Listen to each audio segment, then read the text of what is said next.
Buenos días, mi nombre es Laura Vélez y el día de hoy les voy a hablar de dos enfermedades, que son la adenomegalia y la esplenomegalia, que son enfermedades presentes en el sistema inmune.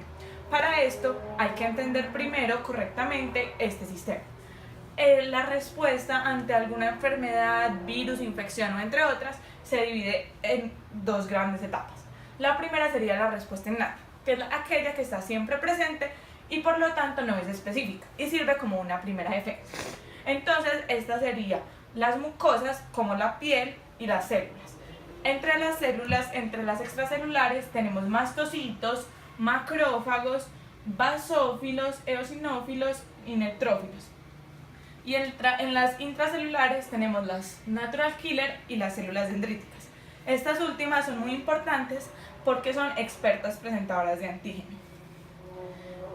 Ya tenemos más adelante la respuesta adaptativa, que es aquella que solo se activa en presencia de antígenos. Entonces, tras una enfermedad o una infección, por ejemplo, lo primero que pasa es la respuesta innata y después se activa la respuesta adaptativa. Entonces, esta es específica y es secundaria. Aquí se tendrían los linfocitos B, los T y los nulos y los órganos linfáticos. Vamos a enfatizar ahora en cada uno de ellos. Los linfocitos B hacen parte de la respuesta humoral. Entonces se dividen en tres grandes grupos, que serían linfocitos B1, que solo están en el embrión y tendrían inmunoglobulina M y se procesa más que todo en el hígado. Y los linfocitos B2, que se dividen en dos grandes grupos, que sería el folicular y el de zona marginal. El folicular tiene tanto inmunoglobulina M como inmunoglobulina E y se puede convertir en plasmocitos o en linfocitos B de memoria tras la presencia de este antígeno. O los linfocitos B2 de zona marginal, que estos solo tienen inmunoglobulina. Por otra parte tenemos los linfocitos T, que son los encargados de la inmunidad celular. Estos también se dividen en dos grandes grupos. El primero sería lo de los linfocitos T ayudadores. Estos lo que hacen es promover la división de linfocitos B. Esto lo hacen a través de estimulación de citoquinas que promueven la mitosis de estos para que se conviertan ya sea de memoria o en plasmocitos. El segundo tipo serían los citotóxicos, que atacan directamente con gránulos de secreción regular. Entonces sería un contacto directo. Esto lo hacen a través de las células dendríticas. Entonces, ¿qué pasa?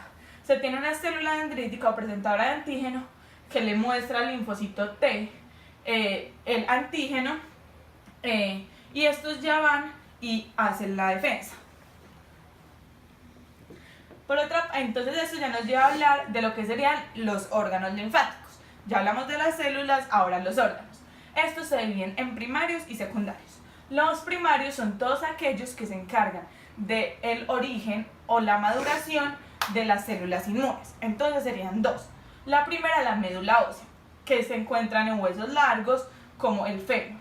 Entonces este da el origen a la mayoría de las células y educa a los linfocitos B.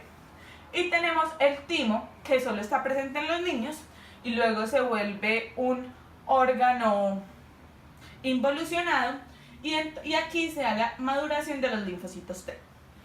Como órganos linfáticos secundarios tenemos partes como los adenoides o amígdalas, los ganglios linfáticos, las placas de Peyer y el vaso.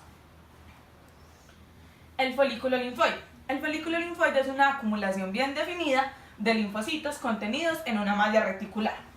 Estos son encargados de educar a los linfocitos B. Entonces, en estos tenemos MALT, GALT o BALT.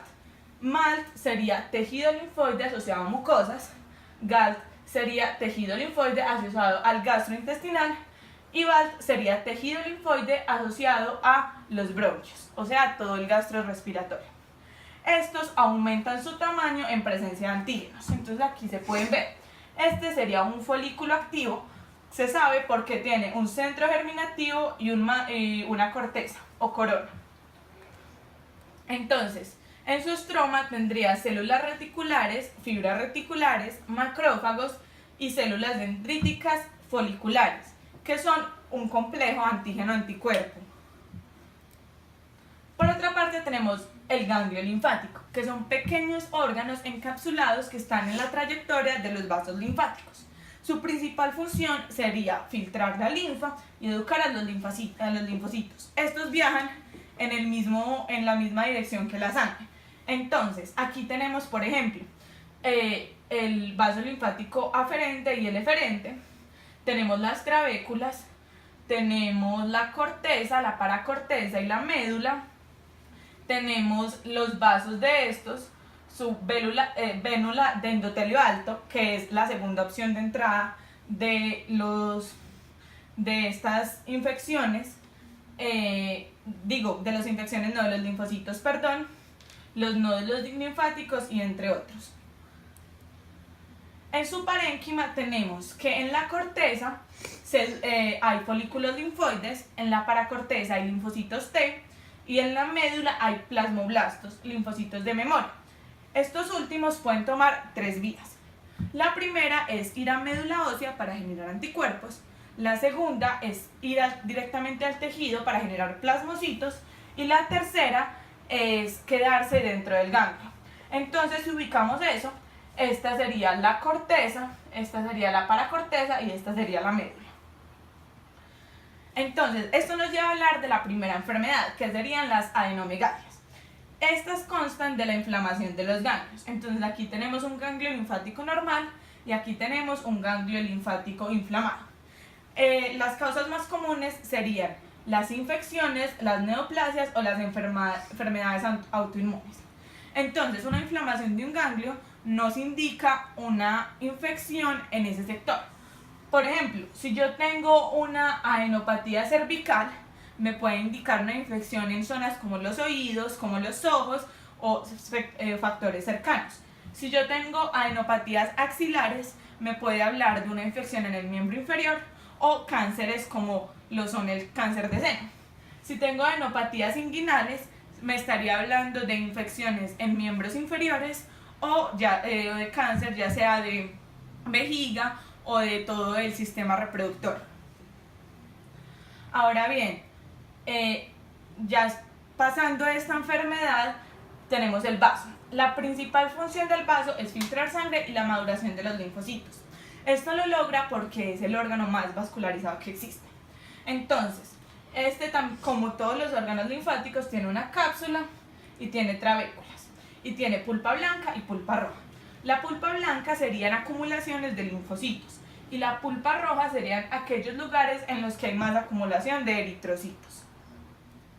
Entonces, como les venía diciendo, este es un órgano muy vascularizado. Entre ellos se puede ver la arteria trabecular, la arteria de la pulpa blanca, la arteria radiada, la arteria penicilada y los sinusoides esplénicos. ¿Qué pasa?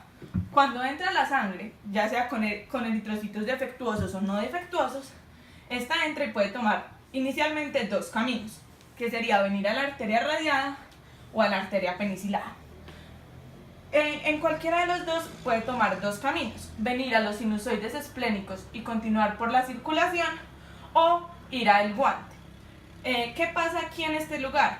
Se filtran los eritrocitos malos para que luego vengan macrófagos o células dendríticas y los ataquen. En caso de que estos eritrocitos estén sanos, luego regresarán al sistema circulatorio. Entonces, como les venía hablando, entre el parénquima se tienen células reticulares, macrófagos y células dendríticas, que son los encargados de identificar esos eritrocitos defectuosos para su futura eliminación.